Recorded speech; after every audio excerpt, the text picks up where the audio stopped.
Yo, greeting. Welcome to Red Zone Lab Podcast. I am Deuce, and I'm up early this morning because I want to get out my 53. Now, this is a time of the year when a lot of people lose their jobs. There are 90 men currently on most rosters, and each team has to get down to 53 before tomorrow, Tuesday, August 29th, 4 p.m. Eastern time. They have to get down to 53. A couple things to remember about the 53. Okay, if you have an injured player, but he's going to be on the 53, you still have to put him on the 53, and then you can add him to IR and then bring someone else in. You cannot add a player to IR prior to putting them on the 53. And none of us know about another rule, the quarterback rule, where you can have an extra quarterback that won't count towards game day, but they do count towards the 53. Game day, you get to have 46 players on the field plus one, which is a quarterback. But I don't think most teams is going to use that rule until the playoffs. So if teams usually come in each season, they usually only carry two quarterbacks on the 53. I think they will do that. Another thing to consider is when you get down to like crunch time, when you're trying to figure out these last couple players, just kind of keep in mind who will clear waivers. Clearing waivers, who is going to clear waivers?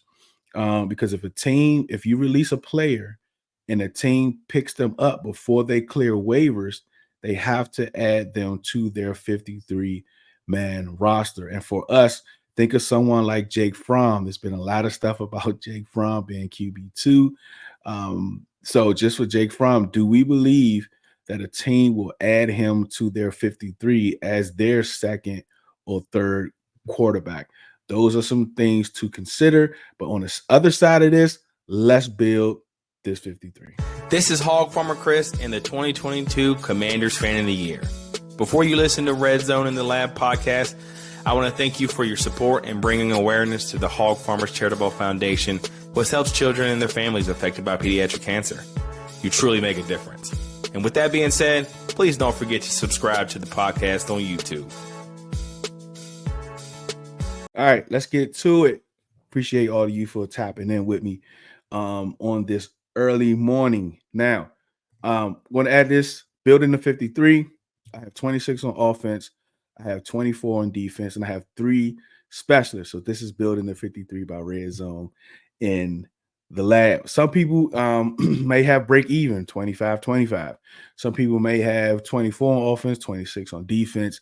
That's usually around the numbers. Like when you're playing a numbers game, it's always going to be around this for the most part.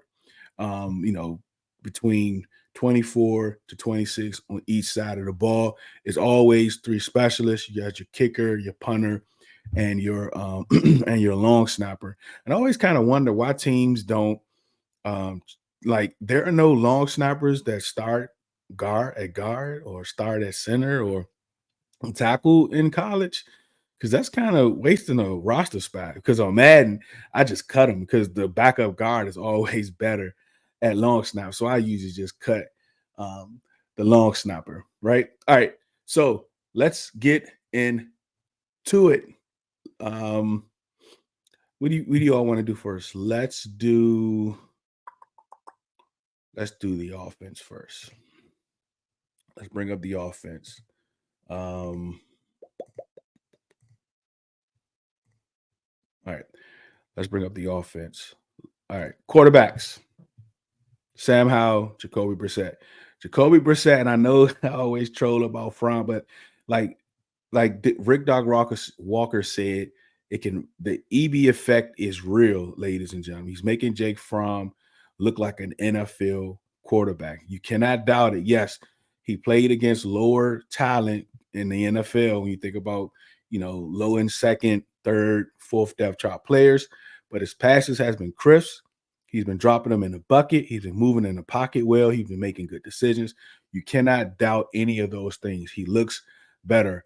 Even though it's preseason, like you haven't seen that type of Jake Fromm moving the ball like that since the Rose Bowl. Let's be honest, but Jacoby Brissett, he just doesn't look comfortable in the offense. I mean, he really doesn't, and I'm very surprised by that. But his cap number, his body of work that he has, he started in multiple places. He played some tough games. He had a great year last year. All things considered, I don't want to say great. He had a good year last year. All things considered, he's your number 2. Running backs, I have Brian Robinson. I think uh, Brian Robinson is getting a little disrespect. Last year, we claimed that he had great vision. This year, in the preseason games, he missed a couple holes, and some of the fan base saying he don't have good vision. So, like, we go so extreme from left to right. We have to stop. We have to stop doing that. Brian Robson's been catching passes out the backfield. EB is not shying away from that. So I have Brian Robinson, Antonio Gibson, Christian Rodriguez, and Jonathan Williams. Those are my 4. I have Jonathan Williams on game days, being activated on game days, at least the first half or into the first half of the season. Christian Rodriguez Jr., pass blocking. He's going to have to learn pass blocking, how to pick up the blitz, how to move in the pocket when he's not getting the ball. That's why I think Jonathan Williams might have a leg up, and Jonathan Williams can do both. He can run between the tackles. He can catch out the backfield. I think he's a great compliment to Brian Robinson and Antonio Gibson. The tight ends, she have Cole Turner. See if I can get off of this so you can see the full screen. I have Cole Turner. I have Logan Thomas. I have John Bates. There's a lot of things about Alex Arma might be making a team. I'm just not there yet. Maybe it's the whole fullback thing for me, but those are my 3 tight ends. If Logan is not ready to go, now this is the original 53. We'll get into other things later. Like if Logan is not ready to go, he needs to be out or on short-term IR, any of those things like that. That's something to kind of watch to see how they do. Last year we had 5 tight ends on the original 53 because a couple of those guys, Hodges and I think Cole Turner, those guys were hurt, and we wanted to protect them. So we added them to the original 53, and then we put them on IR. So those are those guys. That's those players. So let's go to the wide receivers. All right, here are the wide receivers. Okay. I have Terry McLaurin. I have Jahan Dotson, Curtis Samuel, De'Ami Brown, Byron Pringle, Mitchell Tinsley. I think he did great. I think he had a good camp. Last week he dropped a couple passes, but outside of that, he did good in the joint practices. He did good Saturday. I think he makes a team. Now, Kashmir Allen is one. he had a good camp, right? Not so much in the preseason, but in camp or the training camps that a lot of us went to. Out of the wide receivers, that's from like 5 to 7, 5 to 8. He's the only one that they use in multiple packages. You don't see it in the preseason game, but at camp, you see it. He's in the backfield. He's doing jet sweeps. He's doing screens. He's doing all of those little gadget type plays. That's why I think he has a leg up. Even he has some issues securing the ball, catching the ball. I think they might take a flyer on him because I think about it, as regular offense is concerned on game days, he might get 0.5 targets a game. He might average 0.5 targets a game, but in the return game, he can average around 4 to 5 touches a game, where I think he's most dynamic. So yes, I think he can still learn and develop catching the football, but as far as being dynamic, catching the ball on kick returns, punt returns, and those type of things, I think he'll be a great asset for this team. That's why I go with Kashmir Allen. And 7 wide receivers, also Terry McLaurin. We're not sure what his health is going to look like. And I don't think you take a chance on releasing Byron Pringle or Mitchell Tinsley, because I believe that they will not clear waivers. All right, let's go to the offensive line. This is the offensive line, okay? Charles Leno, Sadiq Charles. They love Sadiq Charles. We haven't seen it. He seems like he's always hurt. Even this offseason, I mean, this training camp, OTA, like he's hurt. He seems like he's always hurt, but they love him. I think he starts at left guard. Of course, you got Nick Gates, Sam Cosmi, Andrew Wiley. I have Cornelius Lucas as the first swing tackle, left and right tackle. I have Chris Paul, Tyler Lawson, Ricky Stromberg, Trent Scott. Trent Scott did really well. Yes, he wasn't in the first, second stringers or whatever, but I think this is somebody that will make a 53-man roster as depth piece. I don't think he's activated on game days just yet, but I think he definitely makes the 53. That goes for him and Stromberg. I don't think those guys may make the game day roster, but maybe Ricky Stromberg. I don't think all 10 will, but these are my 10. I think Trent Scott had a great camp. Chris Paul, Sadiq Charles. You might see a little bit. I don't know which way they're going to go there. I know I said Sadiq Charles. I think they really love Sadiq Charles, so I think he's going to get the nod. But there we go. I have 10 offense of linemen. And on the other side of this, we're going to go to the defensive side of the ball. Before we get started with the podcast, I want you all to go check out You Grow Girl. That's Grow, Grow, written by a dear friend of mine, Jay Smith. It's for daily affirmations for Black women. It is filled with beautiful, colorful images of Black women and powerful affirmations.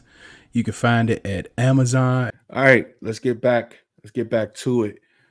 Defense. Let's go defensive line. Got John Allen, Deron Payne, John Ridgway, Darian Mathis. I'm not sure where Mathis is with this injury, but remember, this is the original 53-man roster. He's on there for sure. Defensive ends, I have Chase Young, Montez Sweat, JSW. Now, it gets a little tricky here. I think it's F.A. Obata. I also think it's KJ Henry. And let me pull up, make sure I have the full string.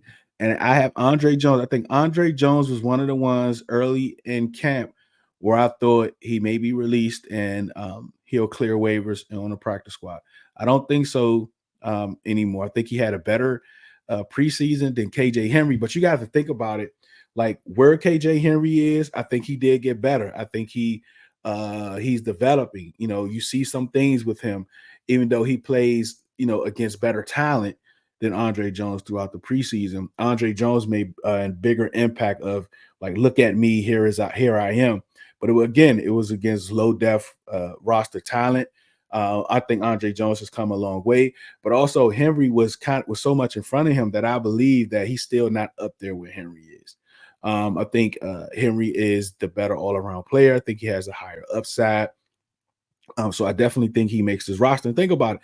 They chose him in the 5th round, right? And they traded up for him, right? And to kind of go back to the offensive line, I think our 4th round pick, Daniels, he just has not looked good at all. He doesn't look like an NFL caliber player right now. I think they release him. He doesn't make the 53. I think he clears waivers. And we sign him to the practice squad and continue to develop him there. But with KJ Henry, remember we traded up for him, so I definitely think he makes the 53-man roster because I don't think he clear waivers. F.A. Obata, you know, he plays both. He plays tackle. He plays end. He has some great production when he's out there. And the low snap counts that he produces at a high level. So that's someone that I believe will not clear waivers. So that is my defensive line. So let's see. Let's go to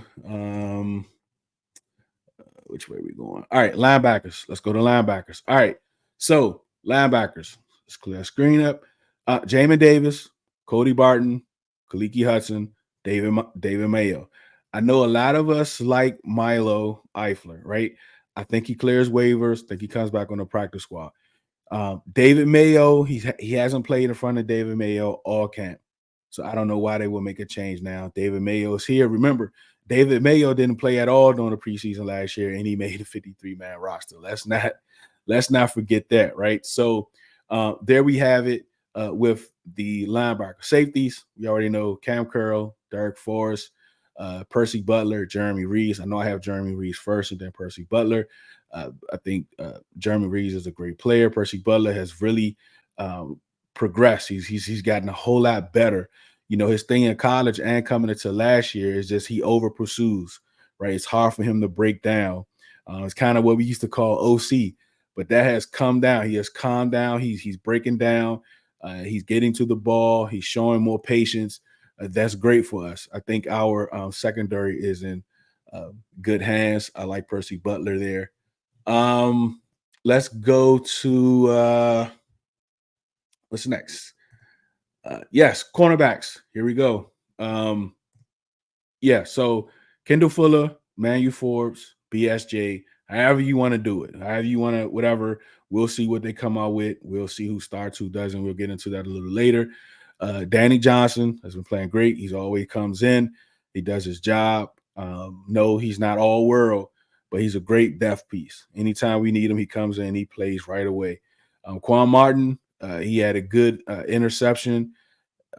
But remember, he wasn't, I guess we want to call it a trail technique in that, right? The ball was kind of thrown late, but he made a great play, which gave for the most part, it was a boost of confidence for him. Shout out to Quan Martin. He makes the team. And of course, Christian Holmes, who's had a good camp. He's developing. Christian Holmes. I like the cornerbacks.